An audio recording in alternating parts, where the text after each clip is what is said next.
Hi, welcome to Thanatology Thursday.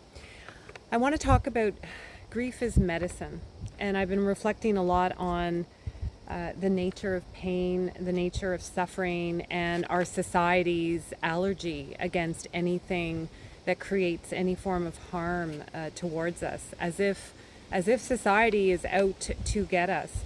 And what I'm learning is that the more we can embrace the fact that with life comes pain and with pain comes suffering, and when we allow it to actually move through us, we can learn how to be with life from a place of wholeness. So I want to read a note that I posted on Substack and have received so many comments from people. And so I just was really touched by what people had to share when it came to their experience with suffering.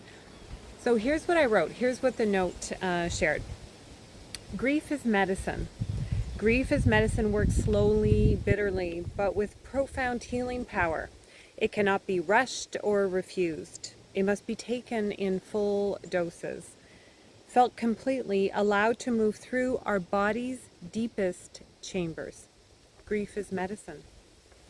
Grief breaks down what we thought was permanent, dissolves the illusion of control, and forces us to metabolize loss until it becomes something else: wisdom, compassion, a more honest relationship with impermanence.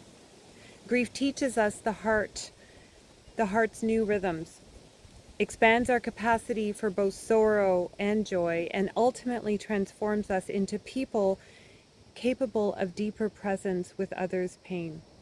Grief is medicine. The cure is not the absence of grief, but learning to carry it gracefully, giving ourselves permission to discover that love persists and that our broken hearts can hold more than we ever imagined. Grief is medicine. Now, this concept of grief as medicine came to me after a meditation, and I was curious. I looked on the internet and thought, who else has said these words? Somebody must have spoken these words. Couldn't be just me. And as it turns out, there was a poet. His name was William Cowler, and he wrote a poem called Charity. Now, the poem is it's long, and it has to do with slavery and the deep sorrow that he was feeling as he was writing about this form of oppression. And he wrote, and he argued that other sorrows can be endured with virtue, but slavery is the most degrading of all ills that even virtue struggles to overcome. And I was so touched by that, right? How our power and oppression can be misused and abused, such as other people suffer. And so he wrote, and I'll just quote a small passage from his poem, Charity. All other sorrows virtue may endure, and find submission more than half a cure. Grief is itself a medicine, and bestowed to improve the fortitude that bears the load, to teach the wanderer as his woes increase, the path of wisdom, all whose paths are peace.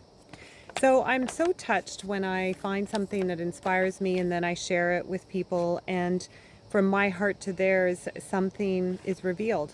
You know, as Terry Tempest Williams says, the very marrow of life. Our consciousness expands and something shifts, right? The truth is revealed. And so just a gentle reminder that from me to you, when we do this grief work, it works.